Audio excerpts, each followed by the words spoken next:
Elmwood Manor stood as a majestic yet foreboding structure at the edge of the small town. It had been abandoned for decades, its once grand walls now crumbling and overgrown with ivy. Locals whispered about strange noises and ghostly apparitions, but few dared to venture close. One chilly autumn evening, a group decided to explore the manor. They were thrill seekers, always looking for the next adventure, and the tales of Elmwood Manor's hauntings were too tempting to resist. As they approached the manor, the iron gates creaked open on their own. The wind howled through the trees, sending shivers down their spines. Jack, the bravest of the group, pushed the massive wooden door open. It groaned loudly, as if protesting their intrusion. Inside, the manor was dark and musty. Moonlight filtered through the broken windows, casting eerie shadows on the walls. The air was thick with the scent of decay. Emily clutched Jack's arm, her flashlight beam trembling. "Let's stick together," Ben suggested, his voice echoing in the vast emptiness. They wandered through the grand foyer,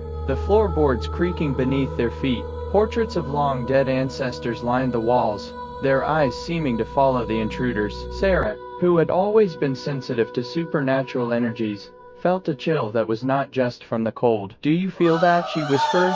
"We're not alone here." They pressed on, moving from room to room. Each step they took seemed to stir the spirits of the past. In the library, they found books strewn across the floor, as if someone had searched for something in a frenzy. The furniture was covered in a thick layer of dust, untouched for years. Suddenly, they heard a faint sound, like the whispering of a woman. Emily's flashlight flickered and then went out. Panic set in as they huddled together, their breaths coming in short gasps. "Who's there?" Jack called out, trying to sound brave.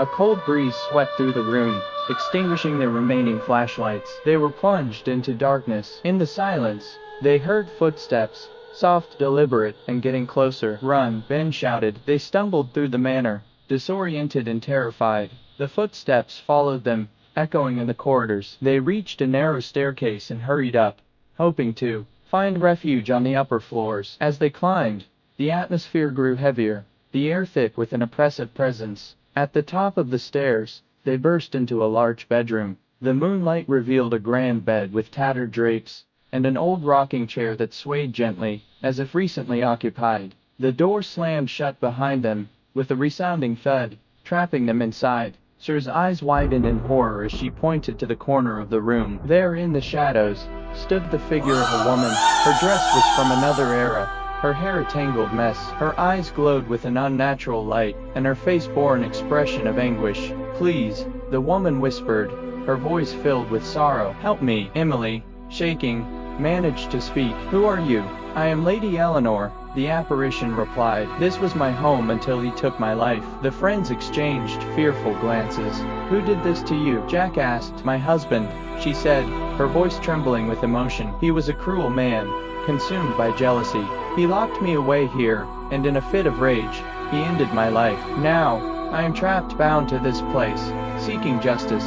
How can we help you?" Sarah asked, her voice barely audible. "Find my locket," Lady Eleanor said. "It holds my spirit. Free it, and I can finally rest." Determined to help, the friends began searching the room. They rifled through drawers and peered under furniture, but the locket was nowhere to be found. Time seemed to stretch as the ghostly presence grew stronger, the temperature dropping further. Then, Ben noticed something odd about the rocking chair. He moved closer, and with trembling hands, lifted the cushion. There, nestled in the fabric, was an ornate silver locket. "Is this it?" he asked, holding it up. Lady Eleanor's ghostly form seemed to shimmer with relief.